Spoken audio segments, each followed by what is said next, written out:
ഈശോ മിശിഹായ്ക്ക് സ്തുതിയായിരിക്കട്ടെ.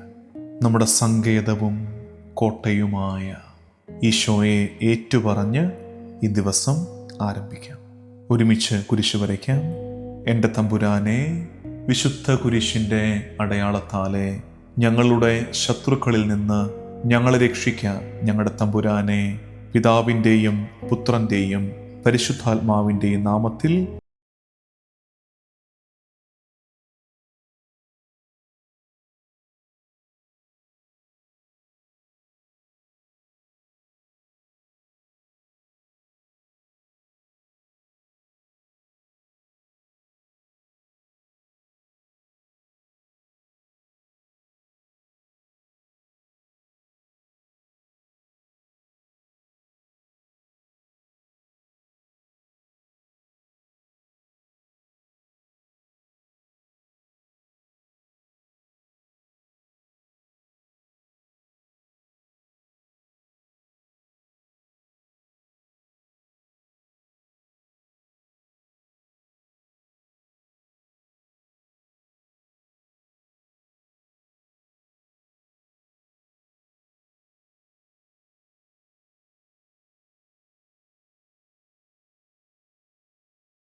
സങ്കീർത്തനം 62:8.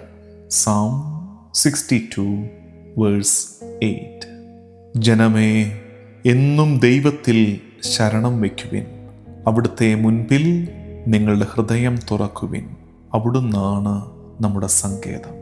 Trust in him at all times. pour out your heart before him. God is our refuge. കർത്താവ് നമുക്ക് അഭയമാണ്.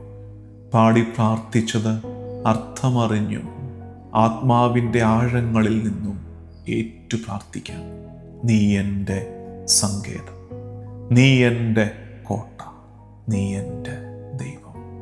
എൻ്റെ നാഥ, ആരാധിക്കും നിന്നെ ഞാൻ എൻ്റെ പൂർണ്ണ ഹൃദയത്തോടെ. ഈ സങ്കീർത്തനം നമ്മെ ക്ഷണിക്കുന്നത് പ്രാർത്ഥനയിലുണ്ടായിരിക്കേണ്ട സത്യസന്ധതയാണ്. അവിടുത്തെ മുൻപിൽ നിങ്ങളുടെ ഹൃദയങ്ങൾ തുറക്കുവിൻ. നമ്മുടെ ഭയവും നമ്മുടെ സംശയങ്ങളും കർത്താവിൻ്റെ മുമ്പിൽ എളിമയോടെ വയ്ക്കുവിൻ. അവൻ നമ്മുടെ അഭയമാകും, അവൻ നമ്മുടെ കോട്ടയാകും. പ്രാർത്ഥന ഒരു പ്രകടനമായി മാറേണ്ടതല്ല, മറിച്ച് കർത്താവിൻ്റെ സാന്നിധ്യം അനുഭവിക്കേണ്ട നേരമാണ്. ഈ നോമ്പ് നമ്മെ പഠിപ്പിക്കുന്ന പാഠം, നിനക്കുള്ളതൊക്കെ കർത്താവിലേക്ക് കൊണ്ടുവരിക. നിന്റെ സന്തോഷങ്ങൾ, നിന്റെ നൊമ്പരങ്ങൾ, നിന്റെ ആപലാതികൾ, അതെല്ലാം കർത്താവിൻ്റെ സന്നിധിയിൽ എളിമയോടെ സമർപ്പിക്കുക. സെന്റ് ഫ്രാൻസിസ് ഡി സാലസ് പറയുന്ന വാക്കുകൾ, speak to God as you would to a friend. ഒരു സുഹൃത്തിനോടെന്നതുപോലെ കർത്താവിനോട് സംസാരിക്കുക എന്ന്. എല്ലാം ഏറ്റുപറയുന്നൊരനുഭവമായിട്ട് പ്രാർത്ഥന മാറട്ടെ. നമുക്ക് പ്രാർത്ഥിക്കാം. കർത്താവും ദൈവവുമായ ഈശോ മിശിഹായേ, എൻ്റെ ഹൃദയവിചാരങ്ങളെ, എൻ്റെ വ്യഥകളെ തിരുമുമ്പാകെ ഞാൻ ഇന്ന് ഇറക്കി വയ്ക്കട്ടെ. നിന്നിൽ ഞാൻ പൂർണ്ണമായും ശരണപ്പെടുന്നു. ഞാൻ ചുമക്കുന്നതൊക്കെ കർത്താവേ, നിന്റെ സന്നിധിയിലേക്ക് ഞാൻ ഇന്ന് ഇറക്കി വയ്ക്കുകയാണ്. എൻ്റെ അഭയശിലയും എൻ്റെ ഉറപ്പുള്ള കോട്ടയും നീ തന്നെ കർത്താവേ. എൻ്റെ സങ്കേതമാകണമേ, എൻ്റെ ആശ്രയത്തിൻ്റെ ഇടമാകണമേ. ഈശോ, എനിക്ക് വേണ്ടി ഞങ്ങൾക്ക് വേണ്ടി ചിന്തിയ നിന്റെ തിരിച്ചോര കൊണ്ട് ഞങ്ങളെ നീ കോട്ട കെട്ടി കാക്കണമേ. നമ്മുടെ എല്ലാ പരിശ്രമങ്ങളെയും ഈശോയ്ക്ക് വിട്ടുകൊടുത്ത് ദിവസത്തിൻ്റെ ആശീർവാദം സ്വീകരിക്കാം. നമ്മുടെ കർത്താവ് ഈശോ മിശിഹായുടെ കൃപയും പിതാവായ ദൈവത്തിൻ്റെ സ്നേഹവും പരിശുദ്ധാത്മാവിൻ്റെ സഹവാസവും എന്നും എക്കാലവും കൂടെ ഉണ്ടായിരിക്കട്ടെ, ഇപ്പോഴും എപ്പോഴും എന്നേക്കും. ആമേൻ.